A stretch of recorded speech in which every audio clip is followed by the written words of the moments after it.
sanaka olchako ansidise dugain ketu natutu kayon chalise nabojira arjuma kyananum fate simbir madungo olako nagaken sente nabojira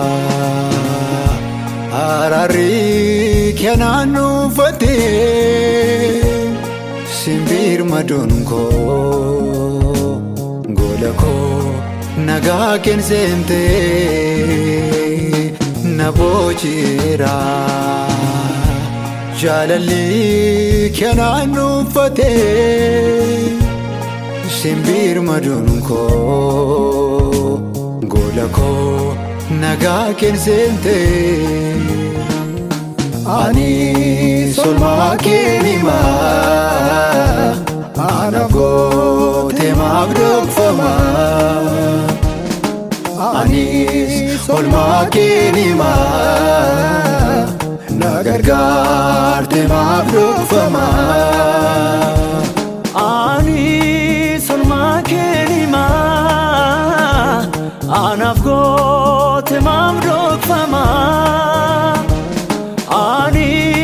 solma kenima nagargar temabdok fama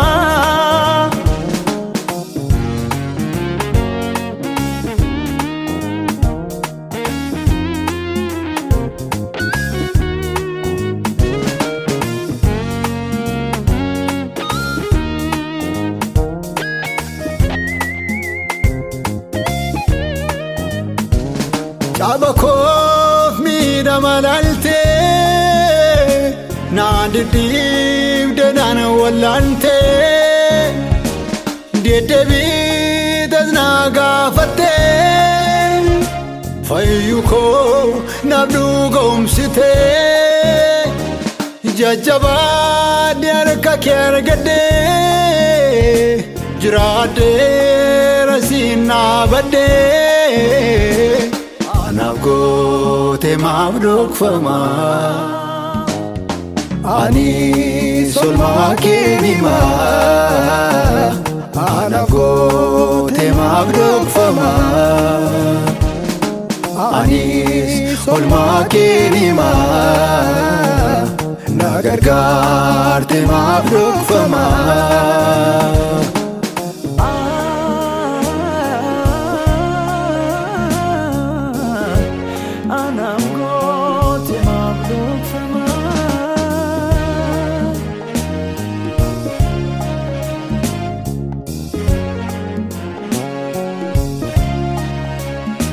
Yom nadis tenarra gorte halako fula galalte gidira muda kormate chubamaf ararabuste gadibu tetolna kaste garumana la kofsifte anafgo temabdok fama ani solma kenima anafgo temabdok fama ani solma kenima nafayis temabdok fama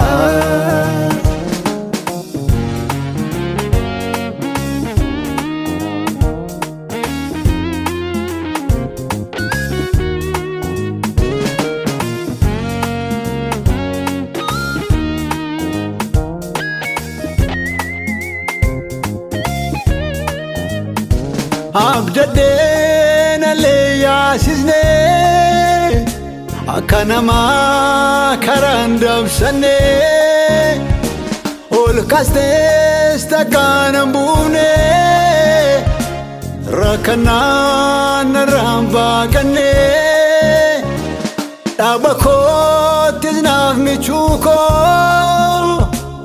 laaliseera sinnaaf abdiin koo anaaf goote maaf dhokfama ani solmaa keen himaa anaaf goote maaf dhokfama ani solmaa keen himaa na gargaarte maaf dhokfama ani solmaa keen himaa anaaf goote maaf dhokfama ani solmaa keen himaa na gargaarte maaf dhokfama